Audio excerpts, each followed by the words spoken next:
ನಮಸ್ಕಾರ ವೀಕ್ಷಕರೇ. ದೇಶದಲ್ಲಿ ಮಹಾ ವಿಮಾನ ದುರಂತ ಸಂಭವಿಸಿದೆ. 242 ಜನರನ್ನ ಹೊತ್ತು ಆಕಾಶಕ್ಕೆ ಹಾರಿದ್ದ ವಿಮಾನ 5 ನಿಮಿಷದಲ್ಲೇ ಪತನವಾಗಿದೆ. ಸದ್ಯ 133 ಜನರ ಸಾವು ಖಚಿತವಾಗಿದೆ. ಇದರಲ್ಲಿ 169 ಭಾರತೀಯರಿದ್ರು ಅನ್ನೋದು ವಿಷಾದನೀಯ ಸಂಗತಿ. 53 ಬ್ರಿಟಿಷ್ ಪ್ರಜೆಗಳಿದ್ರು, ಒಬ್ಬ ಕೆನಡಿಯನ್ ಪ್ರಜೆ ಕೂಡ ಇದ್ದ ಅನ್ನೋದು ಗೊತ್ತಾಗಿದೆ. ಇಡೀ ದೇಶದಲ್ಲಿ ಇವತ್ತು ಸೂತಕದ ಛಾಯೆ ಆವರಿಸಿಕೊಂಡಿದೆ. ಇದಕ್ಕೆ ಕಾರಣ ಗುಜರಾತ್ನ ಅಹಮದಾಬಾದ್ನಿಂದ ಲಂಡನ್ಗೆ ಹೊರಟಿದ್ದ ವಿಮಾನ ಆಕಾಶಕ್ಕೆ ಹಾರಿದ 5 ನಿಮಿಷದಲ್ಲೇ ಪತನಗೊಂಡಿದೆ. ಸದ್ಯ ವಿಮಾನದಲ್ಲಿದ್ದ 133 ಜನ ಮೃತಪಟ್ಟಿರುವ ಬಗ್ಗೆ ಖಚಿತ ಮಾಹಿತಿ ಸಿಕ್ಕಿದೆ.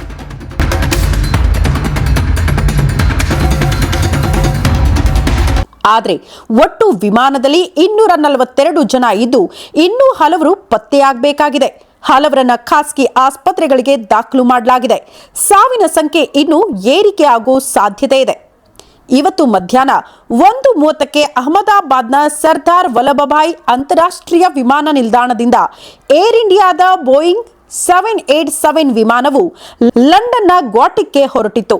ವಿಮಾನದಲ್ಲಿ 230 ಜನ ಪ್ರಯಾಣಿಕರಿದ್ರು, 10 ಜನ ವಿಮಾನ ಸಿಬ್ಬಂದಿ ಇದ್ರು, ಆದರೆ 2 ಪೈಲಟ್ಗಳು ಇದ್ರು. ಆ ವಿಮಾನ ನಿಲ್ದಾಣದ ರನ್ವೇ ಇತ್ತಲ್ಲ, 23ರಿಂದ ಟೇಕ್ ಆಫ್ ಆದ ವಿಮಾನ ಎಲ್ಲವೂ ಅಂದುಕೊಂಡಂತೆ ಆಗಿದ್ರೆ ಲಂಡನ್ ಕಡೆ ಹೋಗಬೇಕಾಗಿತ್ತು.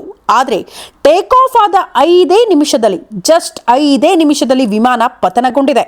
ಪತನಗೊಳ್ಳುವ ಮೊದಲು ವಿಮಾನದ ಪೈಲಟ್ ಒಂದು ಕ್ಷಣ ATCಯನ್ನ ಸಂಪರ್ಕ ಮಾಡಿದ್ದಾರೆ. ಆದರೆ ಏನನ್ನೂ ಕಮ್ಯುನಿಕೇಟ್ ಮಾಡಲು ಆಗ್ಲೇ ಇಲ್ವಂತೆ. ಅಷ್ಟರಲ್ಲಿ ಅಹಮದಾಬಾದ್ನ ಮೆದನಿ ನಗರದ ಜನನಿಬಿಡ ಸ್ಥಳದಲ್ಲಿ ಪತನಗೊಂಡಿದೆ. ವಿಮಾನ ಪತನವಾಗ್ತಾ ಇದ್ದಂತೆ ಸಾಕಷ್ಟು ಪ್ರಮಾಣದಲ್ಲಿ ದಟ್ಟ ಹೊಗೆ ಆವರಿಸಿಕೊಂಡಿದ್ದು ಕೆಲ ಕಾಲ ಆ ಭಾಗದ ಜನ ಕಂಗಾಲಾಗಿ ಹೋಗಿದ್ದಾರೆ. ಕೂಡಲೇ ಅಗ್ನಿಶಾಮಕ ದಳದ ಸಿಬ್ಬಂದಿ ಸೇರಿ ಎಲ್ಲ ತುರ್ತು ಸೇವಾ ಘಟಕಗಳಿಗೆ ಮಾಹಿತಿ ರವಾನೆ ಮಾಡಲಾಗಿದೆ. ಸದ್ಯ NSG ಕೂಡ ಸ್ಥಳದಲ್ಲಿದ್ದು ರಕ್ಷಣಾ ಕಾರ್ಯಾಚರಣೆ ಮುಂದುವರೆದಿದೆ. ಜೊತೆಗೆ ಅಹಮದಾಬಾದ್ ವಿಮಾನ ನಿಲ್ದಾಣಕ್ಕೆ ಬರುವ ಎಲ್ಲ ವಿಮಾನಗಳನ್ನು ತಾತ್ಕಾಲಿಕವಾಗಿ ನಿರ್ಬಂಧ ಮಾಡಲಾಗಿದ್ದು ಸದ್ಯ ರಕ್ಷಣಾ ಕಾರ್ಯಾಚರಣೆ ನಡೀತಾ ಇದೆ.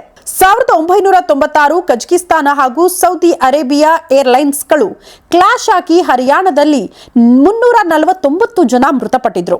2010ರಲ್ಲಿ ಮಂಗಳೂರಿನ ಬಜ್ಪೆ ವಿಮಾನ ನಿಲ್ದಾಣದಲ್ಲಿ ದುಬೈನಿಂದ ಬಂದಿದ್ದ ವಿಮಾನ ಪತನಗೊಂಡಿತ್ತು. 166 ಜನ ಪ್ರಯಾಣಿಕರಿದ್ದ ವಿಮಾನದಲ್ಲಿ ಕೇವಲ 8 ಜನ ಮಾತ್ರ ಬದುಕುಳಿಕೊಂಡಿದ್ರು.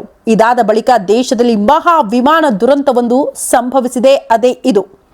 ಸದ್ಯ ದೇಶದ ಹಲವು ಗಣ್ಯರು ಘಟನೆಗೆ ಸಂತಾಪ ಸೂಚಿಸಿದ್ದಾರೆ. ಅಲ್ಲದೆ ಪ್ರಧಾನಿ ನರೇಂದ್ರ ಮೋದಿ, ಗೃಹ ಸಚಿವ ಅಮಿತ್ ಶಾ ಘಟನಾ ಸ್ಥಳಕ್ಕೆ ತೆರಳುತ್ತಿದ್ದಾರೆ. ಇನ್ನು ವಿಮಾನ ಪತನಕ್ಕೆ ಕಾರಣ ಏನು ಅನ್ನೋದು ಬ್ಲಾಕ್ ಬಾಕ್ಸ್ ಪರಿಶೀಲನೆ ಬಳಿಕವಷ್ಟೇ ಗೊತ್ತಾಗಬೇಕಾಗಿದೆ. ಸದ್ಯ ನಾಗರಿಕ ವಿಮಾನಯಾನ ಸಚಿವಾಲಯ ತನಿಖೆಗೆ ಸೂಚನೆ ಕೊಟ್ಟಿದೆ. ಆದರೆ ಇನ್ನು ಸಾವಿನ ಸಂಖ್ಯೆ ಏರಿಕೆ ಆಗೋ ಸಾಧ್ಯತೆ ಇದೆ. ಜೊತೆಗೆ ವಿಮಾನ ಪತನವಾದ ಸ್ಥಳದಲ್ಲಿ ನಾಗರಿಕರು ಮೃತಪಟ್ಟಿರುವ ಶಂಕೆ ಇದೆ. ಏನೇ ಆಗಲಿ, ದೂರದ ಊರಿಗೆ ಪಯಣ ಮಾಡೋದಕ್ಕೆ ಹೊರಟವರು ಬಾರದ ಊರಿಗೆ ಪಯಣ ಮಾಡಿದ್ದು ದುರಂತವೇ ಸರಿ. ನ್ಯೂಸ್ ಬೈಟ್ ಲೈವ್ಗೆ ಯಾರಾದರೂ ಸಬ್ಸ್ಕ್ರೈಬ್ ಆಗಿಲ್ಲ ಅಂದ್ರೆ ಈ ಕೂಡಲೇ ಸಬ್ಸ್ಕ್ರೈಬ್ ಆಗಿ ಸಪೋರ್ಟ್ ಮಾಡಿ. ಮುಂದಿನ ಸಂಚಿಕೆಯಲ್ಲಿ ಮತ್ತೊಂದು ಮಾಹಿತಿ ಹೊತ್ತು ನಿಮ್ಮ ಮುಂದೆ ಬರ್ತೀವಿ. ಅಲ್ಲಿ ತನಕ ನಮಸ್ಕಾರ.